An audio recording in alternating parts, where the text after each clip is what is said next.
ലോക്സഭാ തെരഞ്ഞെടുപ്പിന്റെ അവലോകനത്തിനായി മുസ്ലിം ലീഗ് സംസ്ഥാന കമ്മിറ്റി യോഗം ഇന്ന് ചേരും. രാവിലെ 10 മണിക്ക് കോഴിക്കോട് ലീഗ് ഹൗസിലാണ് യോഗം ചേരുക. ലീഗ് സമസ്ത തർക്കവും വടകരയിലെ സർവകക്ഷി യോഗ വിവാദങ്ങളും യോഗത്തിൽ ചർച്ചയാകും. ബൂത്ത് തലം മുതൽ ശേഖരിച്ച കണക്കുകളുടെ അടിസ്ഥാനത്തിലാണ് ഇന്ന് മുസ്ലിം ലീഗ് സംസ്ഥാന കമ്മിറ്റി തെരഞ്ഞെടുപ്പ് അവലോകനം നടത്തുന്നത്. മത്സരിച്ച മലപ്പുറത്തും പൊന്നാനിയിലും വലിയ വിജയമാണ് മുസ്ലിം ലീഗ് പ്രതീക്ഷിക്കുന്നത്.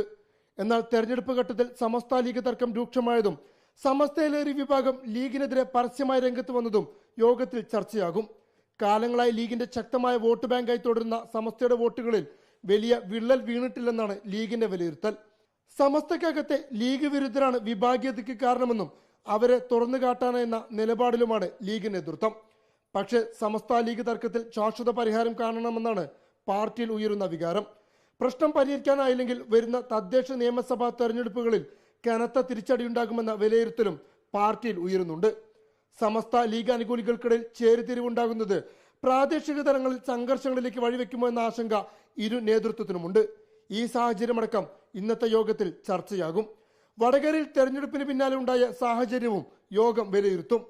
സർവകക്ഷി യോഗ വിഷയത്തിൽ സ്വീകരിക്കേണ്ട നിലപാടുകളും ഇന്നത്തെ യോഗത്തിൽ തീരുമാനിക്കും.